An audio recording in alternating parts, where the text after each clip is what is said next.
Hello, subscribers and my dear students. Today I am taking a short topic, how vaccine works in human body. तो जैसे कि आप लोग जानते हैं कि कोरोना के लिए हम फर्स्ट, सेकंड और बूस्टर डोज भी लगवा रहे हैं, या किसी भी बीमारी में जो वैक्सीन लगती है तो वो वैक्सीन बॉडी में कैसे वर्क करती है, बस इसी के लिए हम एक छोटा सा टॉपिक तैयार कर रहे हैं। देखें, वैक्सीन शब्द जो है वो VACCINE, वक्का, VACCA। देखें, वक्का एक लैटिन लैंग्वेज का वर्ड है जिसका मीन है काव। काव से लिया गया। डॉक्टर एडवर्ड जेनर ने देखा कि इंग्लैंड के अंदर एक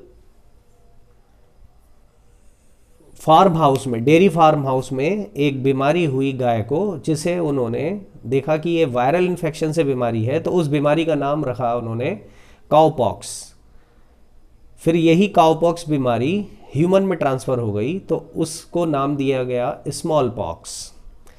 तो उन्होंने क्या किया, डॉक्टर एडवर्ड जेनर ने, कि पॉक्स वायरस को हीट किल्ड कर दिया।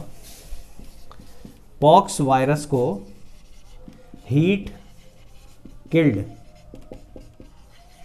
पॉक्स वायरस को उन्होंने हीट किल्ड किया और उसके बाद उन्होंने उसका एक इंजेक्शन बनाया।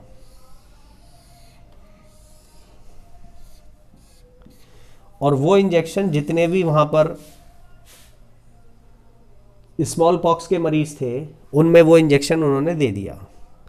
तो अब यहाँ पर जो हीट किल्ड वायरस थे, जो वैक्सीन हम देखते हैं, उस वैक्सीन के अंदर जो हमें लिक्विड या दवाई दिखाई देती है, उसके अंदर किल्ड बैक्टीरिया या वायरस होते हैं उस ही बीमारी के। जैसे मान लीजिए हम टीबी की वैक्सीन लेते हैं, तो टीबी की वैक्सीन में BCG का टीका लगता है, तो BCG के टीके में वैक्सीन के अंदर माइकोबैक्टीरियम ट्यूबरकुले नाम के बैक्टीरिया होते हैं जो उसके अंदर होते हैं।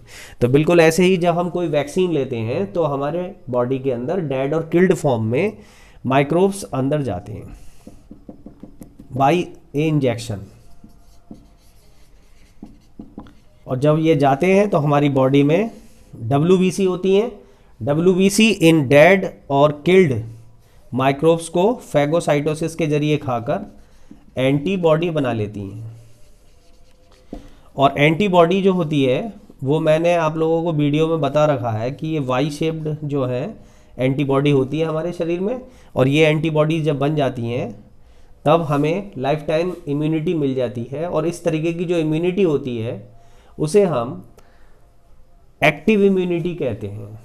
एक्टिव इम्यूनिटी का मतलब जो व्यक्ति वैक्सीन रिसीव करता है उसकी बॉडी में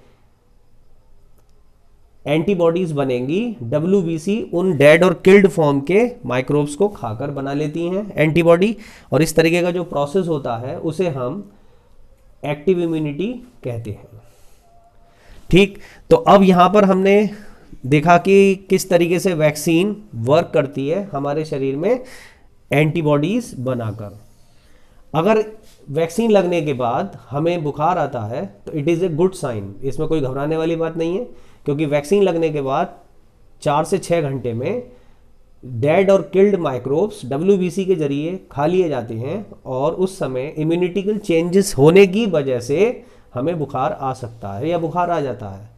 तो उसमें कोई घबराने की बात नहीं है। It is a symptoms, it is a sign that vaccine is doing work. अगर हमें बुखार नहीं आया है तो अभी कोई बात नहीं है, कुछ वैक्सीन में बुखार आता है, कुछ में नहीं भी आता है। तो अगर हमें वैक्सीन लगने के बाद बुखार आता है तो it is a good sign, because of WBC are engulfing the dead killed और microbes form which are received in our body with the help of vaccine and antibodies formations are happening. यानी बुखार vaccine लगने के बाद antibodies formation process हो रही होती है, इसीलिए हमें बुखार आता है।